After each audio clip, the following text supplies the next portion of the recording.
The gleaming glass doors of Lux Auto House slid open with an almost cinematic elegance as Barron Trump stepped inside, his presence commanding the showroom. At nearly 6'6", his tall frame stood out amongst the luxury vehicles that lined the floor. His posture was regal, his demeanor poised, but it was the bright red MAGA hat on his head that immediately captured the attention of everyone in the room. The familiar slogan, "Make America Great Again," was stitched in bold white letters across the fabric, gleaming in the showroom lights, a symbol of identity and conviction, unmistakable to anyone who recognized it. For most, a luxury car dealership was just a place to browse or to buy, but for Barron, it was much more. It wasn't just a car he was looking for. It was the car that would mark his transition into adulthood. He was only weeks away from his 18th birthday, and today was about more than finding the perfect vehicle. It was about finding a symbol of independence, of stepping into a new chapter of his life. The choice would reflect who he was, and the world would be watching. This was a moment of significance, where the right car would speak to his values, his aspirations, and, perhaps, even the legacy he would build. Barron wandered slowly through the showroom, his hands tucked into his pockets as he examined the rows of luxury cars that gleamed under the carefully placed showroom lights. Each car was a masterpiece of engineering, its curves and lines promising more than just transportation. Each vehicle held the potential for a future memory, a story yet to be written. The showroom felt almost surreal in its perfection, every detail carefully curated to showcase the wealth and prestige these cars promised. There was a reverence in the air, a certain stillness that matched the pristine shine of the vehicles around him. Everything felt meticulously planned, from the polished floors to the ambient lighting, the quiet hum of the air conditioning to the hushed murmurs of salesmen and customers alike. Each car spoke of luxury, of wealth. But to Barron, they were more than mere symbols of material success.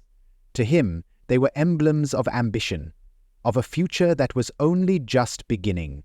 A silver coupe caught his eye, its sleek profile almost ethereal, as though it was alive.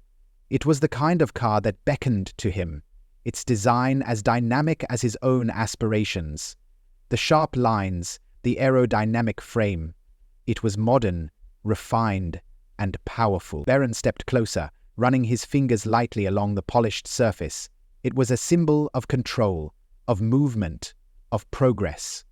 This wasn't just about material possession. It was about asserting who he was in a world that had a tendency to make assumptions based on appearances alone. The showroom was almost silent now, with the few customers there whispering to one another, sensing something significant in the air, but unsure of what it was. Barron stood at the car, taking in its form, his mind racing with thoughts of the man he was becoming. He wasn't just a young man looking to buy a car.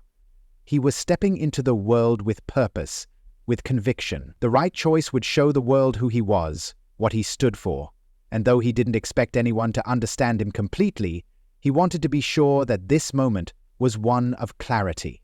He turned to a nearby salesman, his voice low but clear. "Excuse me, I'm interested in this model. Does it come in black?"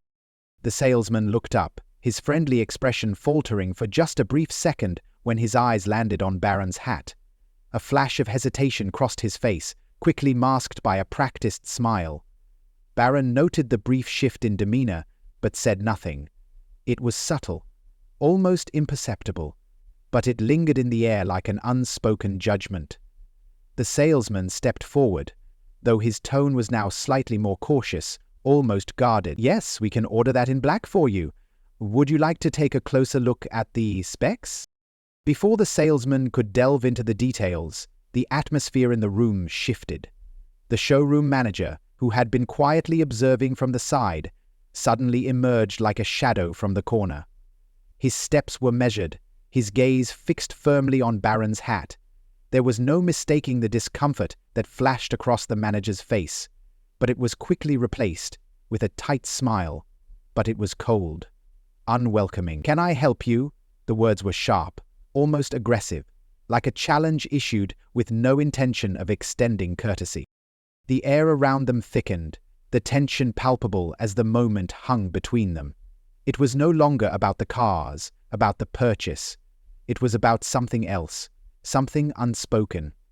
The manager's eyes never left Barron's hat, as if it were a symbol of something far more contentious than a political slogan. It became the elephant in the room, impossible to ignore. The elephant had been held back for years to capture the heart, as though the entire showroom had collectively held its breath, waiting for what would come next. Barron, unfazed, extended his hand, his voice steady and calm, the picture of maturity despite the situation.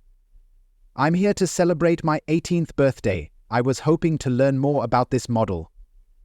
His words were simple, sincere, yet the weight behind them was undeniable. He wasn't just seeking to make a purchase.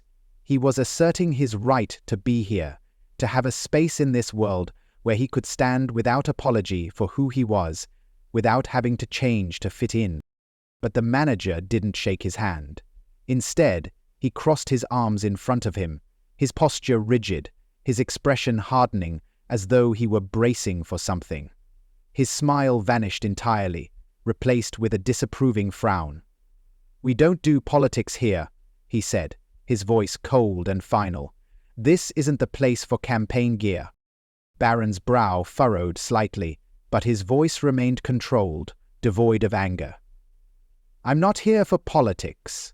I'm here to buy a car," he replied, his gaze unwavering. The words were simple, but they carried weight, a quiet challenge of their own. They hung in the air, daring the manager to respond, to make something more of this than it needed to be. The manager's response came with increasing force, his tone growing louder, his words cutting through the room. "I suggest you take your business elsewhere," he said, his voice now resonating in the once quiet showroom. The sudden shift in the atmosphere was like the snap of a taut wire, and a stunned silence fell over the room. Customers stopped talking.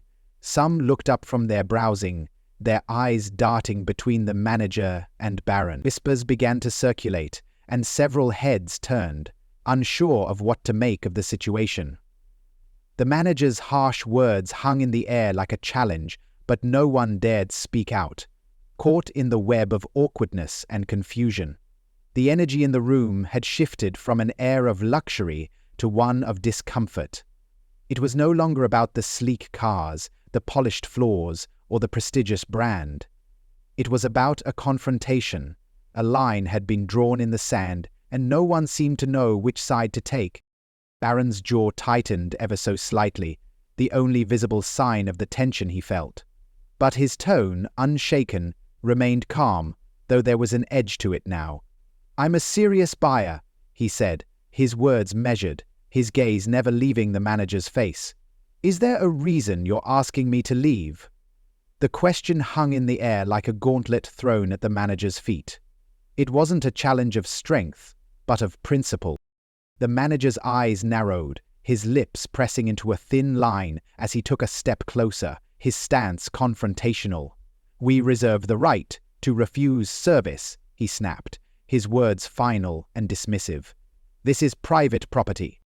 For a moment, the world outside the showroom seemed to vanish. The hum of the lights, the rustling of papers, the soft thrum of distant conversations, all of it faded, leaving only Barron and the manager standing in a charged silence. It was as if the entire showroom had become a stage for something bigger than the transaction they were meant to be having. The room felt frozen in time, the customers now mere spectators to this unfolding drama. Their gazes were a mixture of curiosity, discomfort, and, in some cases, silent judgment. It was as if Barron had been thrust into a performance not of his making, yet one that would be remembered long after he left. Barron looked around, his gaze sweeping across the room, catching the stunned expressions of the other customers. There was no judgment in his eyes, only a quiet understanding that this moment, as uncomfortable as it was, would matter. It wasn't about winning or losing, about right or wrong. It was about standing his ground, about asserting his right to exist as he was, without apology. He met the manager's gaze one last time, his voice soft but resolute. "Understood," he said quietly, turning on his heel toward the exit. The automatic doors whispered shut behind him, their soft hum the only sound as he stepped outside, leaving the showroom in uneasy silence. The cool air hit him as he walked into the open, the weight of what had just transpired settling in. It wasn't just the cold dismissal that stung, it was the principle of it. Barron wasn't angry, but he was deeply disappointed. He hadn't come to push an agenda, to start a confrontation. He had come to make a simple purchase, to mark a milestone in his life. And yet, in that brief moment, he had felt something far more profound. A reminder that sometimes the world doesn't make room for who you are, but that doesn't mean you stop being who you are. This wasn't about politics, it was about respect. And sometimes that was the hardest thing to earn. Barron stood still for a moment, the weight of the day sinking deeper. It wasn't just a car he had sought. It was a recognition of his identity, his right to define himself in the face of judgment. And while he had not gotten what he came for, he realized that the experience itself was a lesson.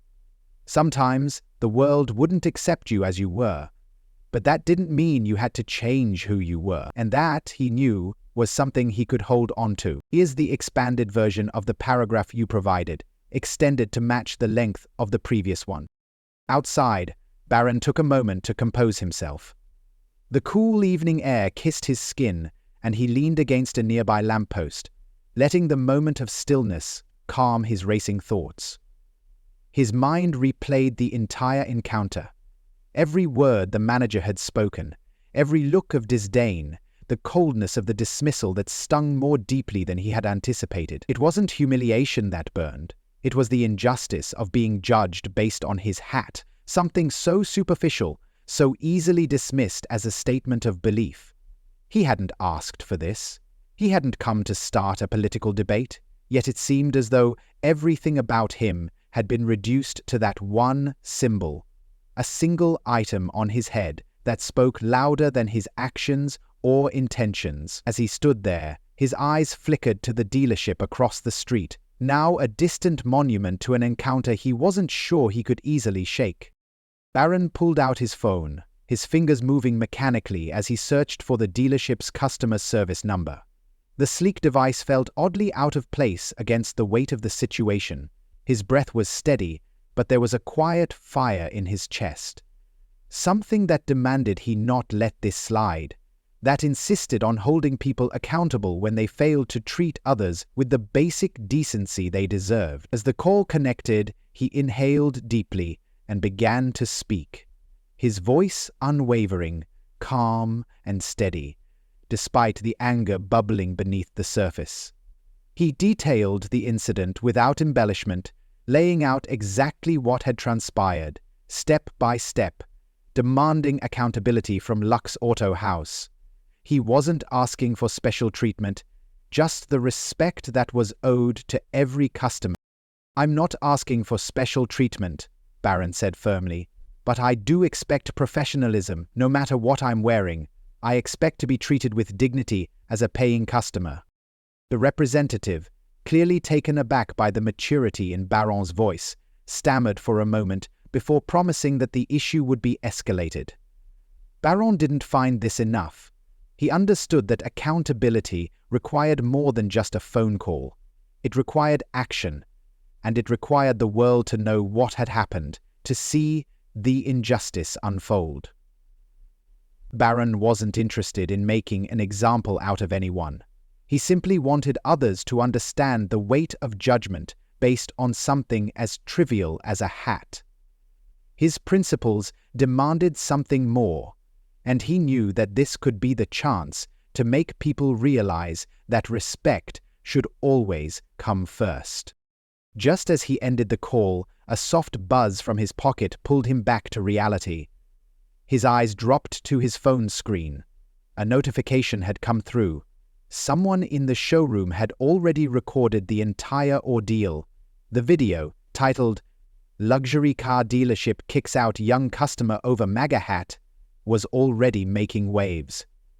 Barron watched the footage, his heart skipping a beat as he saw the events replayed before his eyes. Every sneer, every dismissive glance from the manager, every ounce of composure Barron had maintained through it all was captured in raw, unforgiving detail. The comment section exploded with reactions, flooding with support for Barron and vehement condemnation of the manager's behavior.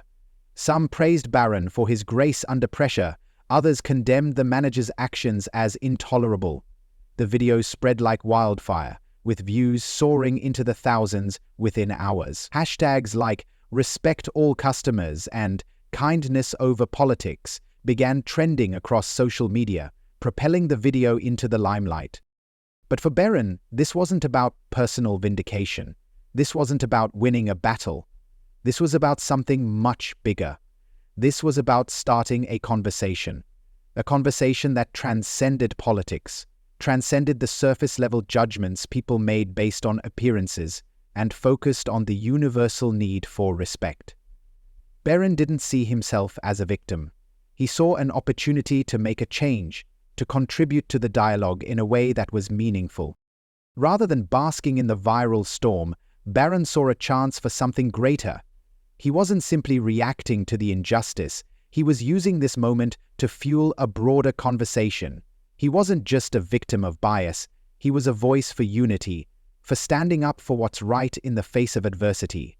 That evening, as he sat at a mahogany desk in his Palm Beach estate, the soft glow of the desk lamp illuminating his face, Barron drafted a message. It wasn't a rant or a call for revenge. It was a plea for understanding, a challenge to those who had watched the video and formed an opinion.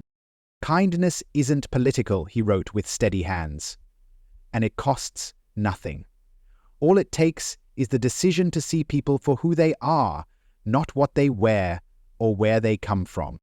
He attached the message to a retweet of the viral video, adding his own words. "Thanks to everyone who has shared their thoughts. Let's use this moment to remind ourselves of what really matters. Respect." The post spread like wildfire. Within hours, it had gone viral, spreading rapidly across social media platforms. The next morning, Barron's message reached millions of people, sparking a national discussion on the need for mutual respect, kindness, and understanding. Influential figures from every sector shared their praise for Barron's composure and maturity.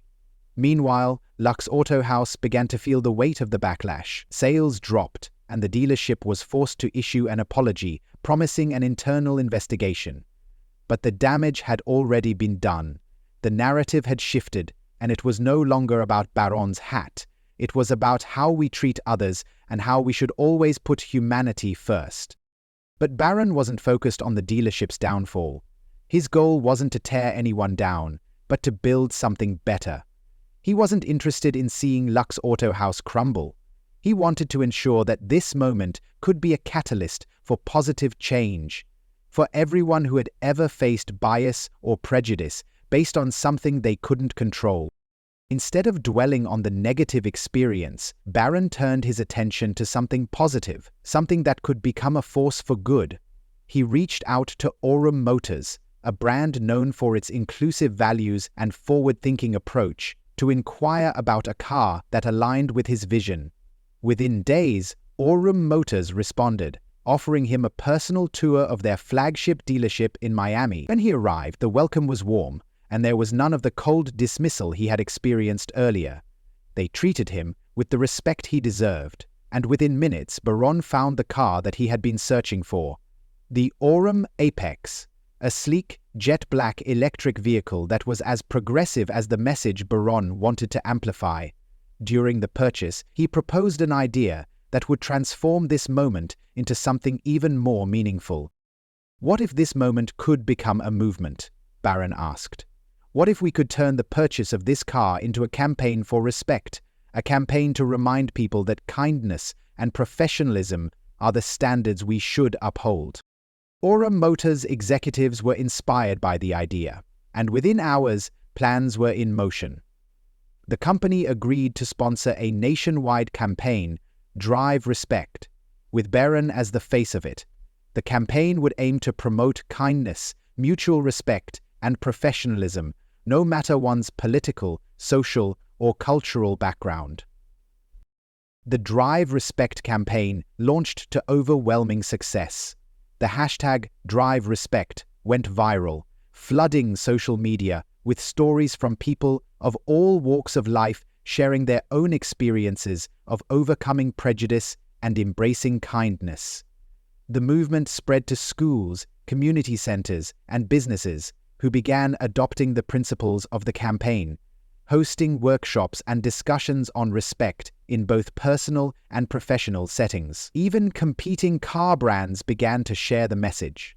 Meanwhile, Lux Auto House continued to struggle with the fallout, with its manager terminated and a significant drop in sales. But Barron remained focused on the mission, not on the dealership's misfortune. When asked about Lux Auto House in interviews, he simply said, "The goal isn't to tear people down, it's to build bridges. I hope they learn from this." On the evening of his 18th birthday, Barron sat quietly on the terrace of his Palm Beach estate, gazing at the horizon. His Aurum Apex sat below, a symbol of both his personal growth and the broader movement he had sparked. As the sun dipped below the horizon, Barron reflected on everything that had transpired.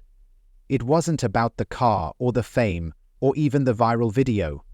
It was about the choices he had made, the lessons he had learned, and the legacy he hoped to leave behind. He had chosen patience over anger, understanding over judgment, and in doing so had transformed a moment of humiliation into a powerful message that resonated far beyond the confines of the showroom. Barron's phone buzzed on the table. It was a text from his mother, Melania. "I'm proud of you. You turned something hurtful into something powerful." Barron smiled as he read the message. He had no doubt that this was just the beginning. He hadn't just bought a car. He had sparked a movement, one that would continue to grow and inspire others to choose kindness. As he looked out over the horizon, Barron knew that his journey was just beginning.